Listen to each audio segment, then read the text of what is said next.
కామపాలుడు చిత్రసేనను వివాహం చేసుకున్న తరువాత చంద్రగుప్త నగరం నుండి మేము మరికొంత కాలం దేశాటనం చేసి తిరిగి వస్తాము అని చంద్రగుప్తుడికి చెప్పి బుద్ధిసాగరుడు కామపాలుడు కలిసి తమ ప్రయాణాన్ని తిరిగి ప్రారంభించారు.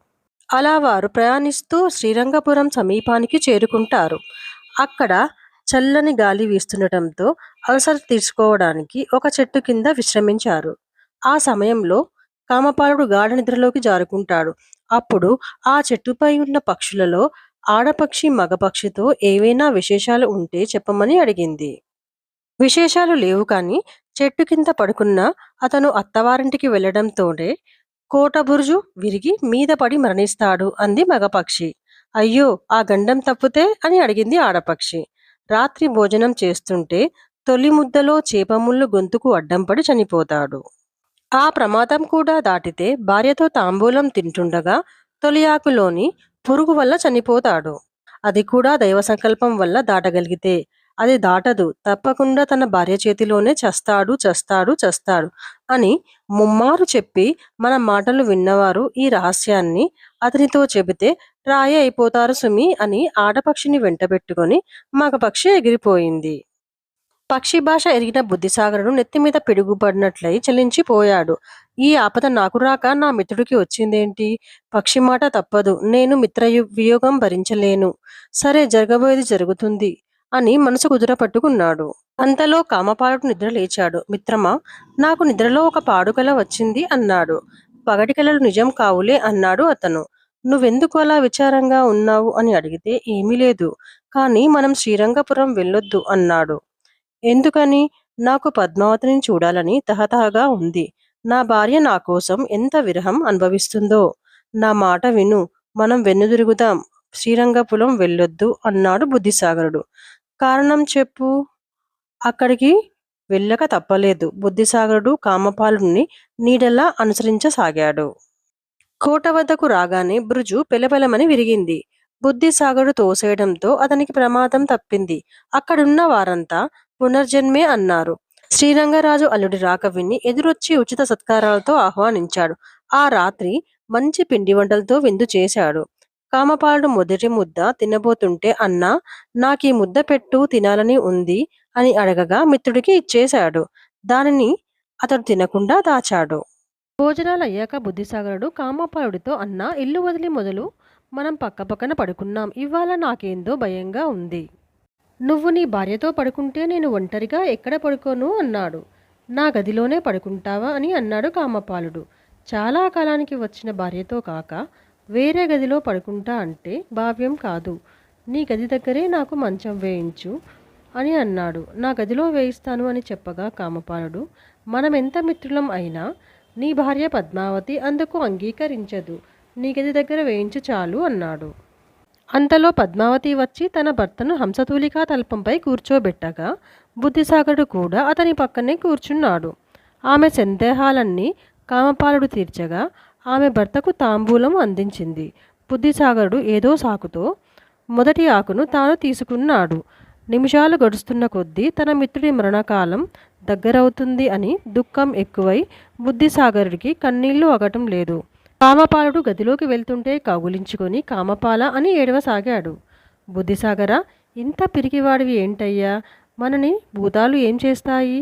ఇంత భయంగా ఉంటే ఇక్కడే పడుకో అన్నాడు. చివరకు మిత్రుణ్ణి వదలలేక వదిలాడు.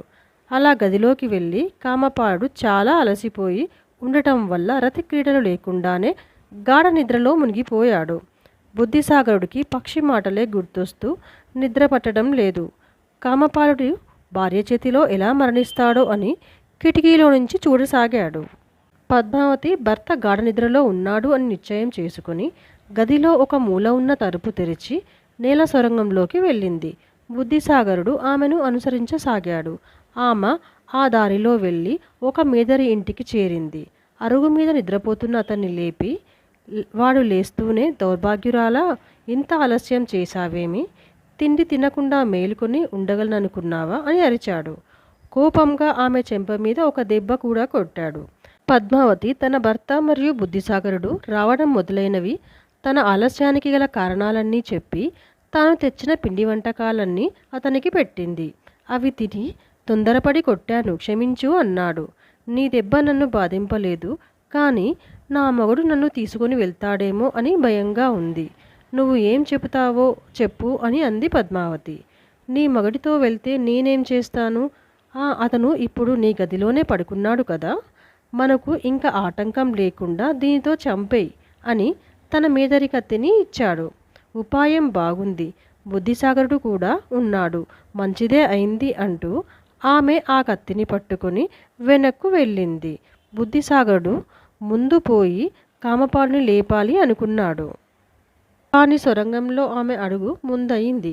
అతను చేరేసరికి ఆమె అతన్ని చంపేసింది. అది చూసి అతను, మిత్రమా, నన్ను ఒంటరివాడిని చేసిపోతావా అంటూ ఏడవసాగాడు. అతను తనను అనుసరించాడు, అంతా తెలుసుకున్నాడు అన్న సంగతి తెలియని పద్మావతి తన శరీరం మీద ఉన్న నగలు విరజిమ్మి, అయ్యో చెల్లులారా, వేగంగా రండి, ఈ బుద్ధిసాగరుడు నా మగణ్ణి చంపి నన్ను బలాత్కరిస్తున్నాడు అని గట్టిగా కేకలు వేసింది. చెల్లులందరూ క్షణంలో అక్కడికి వచ్చి కామపాలుని కళేబరంపై పడి ఏడుస్తున్న బుద్ధిసాగర్ని చూశారు. అంతఃపురంలో తనకి కూడా మంచం వేయమంటే స్నేహం కొద్దీ ఇతడు నా భర్తని విడవలేక అలా కోరాడేమో అనుకున్నాను. కానీ నా భర్తకి నిద్రపట్టగానే అతన్ని చంపి తన కోరికను తీర్చమని బలాత్కారం చేయసాగాడు. మీరొచ్చేసరికి ఏమీ ఎరగని వాడిలా నా భర్త శవం మీద పడి ఏడుస్తున్నాడు అంటూ ఏడ్చింది పద్మావతి. రాజుకు వర్తమానం తెలిసింది. అతను తన కుమార్తె చెప్పింది నమ్మి అతన్ని ఉరితీయమని భటులను ఆజ్ఞాపించాడు. మర్నాడు పొద్దున భటులు బుద్ధిసాగరుణ్ణి బంధించి వీధుల వెంట తిప్పుతూ వీడే మిత్రద్రోహి అంటూ వధ్యభూమికి తీసుకొని వెళ్ళారు. వాడుక ప్రకారం నిన్ను ఇప్పుడు ఉరిదీయబోతున్నాం, బతుకు తప్ప మరేదైనా కోరిక ఉంటే తీరుస్తాం అన్నారు భటులు. అప్పటికి స్పృహ వచ్చిన బుద్ధిసాగరుడు, నన్నెందుకు ఉరితీస్తున్నారు, నేనేం తప్పు చేస్తాను, నా ప్రాణమిత్రుడు ఎక్కడా అని రోదిస్తూ అడిగాడు. దొంగ వేషాలు చాలించు అంటూ వాళ్ళు అతనికి జరిగిందంతా చెప్పారు. అది విని అతను, సరే, నన్ను వేగంగా ఉరితీయండి, నా మిత్రుణ్ణి వెళ్ళి కలుసుకుంటాను అన్నాడు. భటులలో కొందరి బుద్ధిమంతులకు అనుమానం వచ్చి, నిజంగా నువ్వు నేరం చేయకపోతే రాజుగారికి నిదర్శనం చూపించు వదిలేస్తారు అన్నాడు.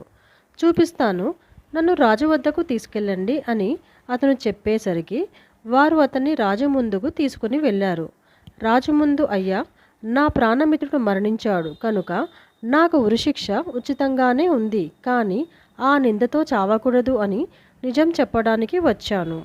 నాతో అంతఃపురానికి వస్తే మీకు నిదర్శనాలు చూపిస్తాను అన్నాడు. రాజు అంగీకరించగానే బుద్ధిసాగరుడు పద్మావతి గదిలోని సొరంగ మార్గం చూపించాడు. మేదర్ ఇంట ఆమె చేరవేసిన విలువైన వస్తువులు, కామపాలుణ్ణి నరికిన కత్తి మొదలైనవి అన్నీ చూపిస్తూ రాత్రి జరిగిందంతా చెప్పాడు. అది విన్న రాజు పశ్చాత్తాపంతో బుద్ధిసాగరుని కాళ్ల మీద పడి నన్ను క్షమించమని ప్రార్థించాడు. తన కూతురిని మేదరిని ఉప్పుపాతర వేయమని భటులను ఆజ్ఞాపించాడు. బుద్ధిసాగరుడు, రాజా, నాకెవరి మీద కోపం లేదు, మా రోజులు ఇలా ఉన్నాయి అంతే. పద్మావతిని దండించిన మాత్రాన కామపాలుడు మళ్ళీ బతికిరాడు కదా, ఆమెనేమీ చెయ్యకండి, నా మిత్రుడి కళేబరం ఒక పెట్టెలో అమర్చి ఇవ్వండి, అది పట్టుకొని నేను తీర్థయాత్రలకి వెళ్తాను అన్నాడు. కామపాలుడు శరీరం చెడకుండా తైలం రాసి సరిపడిన పెట్టెలో పెట్టి అతనికి ఇచ్చాడు. దానిని నెత్తిమీద మోస్తూ తన భార్య చర్యలు ఎలా ఉన్నాయో చూద్దాము అని తన అత్తవారింటికి బయలుదేరుతాడు.